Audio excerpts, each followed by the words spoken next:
সেপ্টেম্বরে ডেঙ্গু রোগী বাড়বে, বিশেষজ্ঞদের এমন আশঙ্কাই সত্যি হচ্ছে। এরই মধ্যে ঢাকার হাসপাতালগুলোতে বাড়তে শুরু করেছে ডেঙ্গুতে আক্রান্তের সংখ্যা। রাজধানীর বাইরে থেকেও অনেক ডেঙ্গু রোগী চিকিৎসা নিতে আসছেন। স্বাস্থ্য অধিদপ্তরের তথ্য মতে গত 11 দিনেই মারা গেছেন 19 জন। বরিশালের ভোলা থেকে রাজধানীর মুগদা মেডিকেল কলেজ ও হাসপাতালে চিকিৎসা নিচ্ছেন 42 বছর বয়সী মোহাম্মদ কালাম। তীব্র জ্বর, মাথা ব্যথা নিয়ে ভোলা সদর হাসপাতালে ভর্তির পর ডেঙ্গু ধরা পড়ে। পরে চিকিৎসকরা ঢাকায় পাঠান। না তোমার ব্যালেট লাগবে, তো ব্যালেট লাগলে আমাদের ব্যালেট তো ভোলাই আছে, তো বলে যে ভোলা যদি ব্যালেট থাকে তাহলে আমাদের রিস্ক না তোমাদের রিস্ক, আমরা দিতে পারবো না। তা আমাদের 10 মিনিট আমার নাম কেটে দেয়।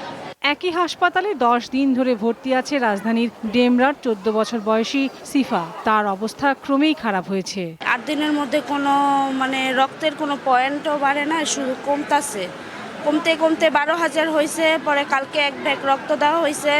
স্বাস্থ্য অধিদপ্তরের দেয়া তথ্য মতে এ বছর 12 সেপ্টেম্বর পর্যন্ত ডেঙ্গুতে মারা গেছেন 102 জন। চলতি মাসেই 19 জনের মৃত্যু হয়েছে। ঢাকা, চট্টগ্রাম ও বরিশালে ডেঙ্গু রোগীর সংখ্যা বেশি। ঢাকার দক্ষিণ সিটিতে ডেঙ্গু রোগী তুলনামূলক বেশি। বৃষ্টির পর মশার উপদ্রব অনেক বেড়েছে বলে জানান রোগীরা। মশার উৎপত্তি এখন দিন দিন বেড়েই চলতেছে। যে মৌসুমে আবার তো সামনে মৌসুম আরও ভয়াবহ পরিস্থিতি হতে পারে।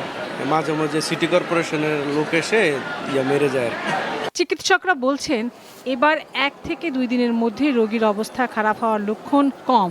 গতবার যে সিমটমগুলো দেখেছিলাম, এই সিমটমগুলো এবং ক্রিটিক্যাল কিছু কন্ডিশন ছিল, সেটা এবার আমরা কম পাচ্ছি।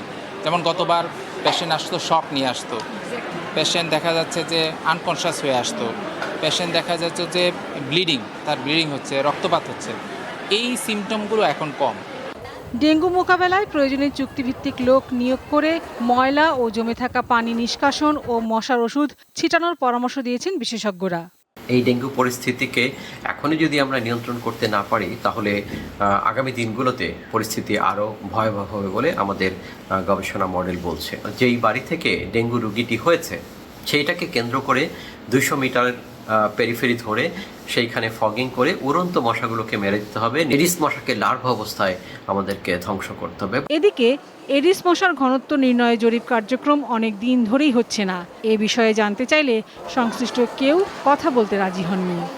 লাবণী গুহ, দীপ্ত সংবাদ, ঢাকা।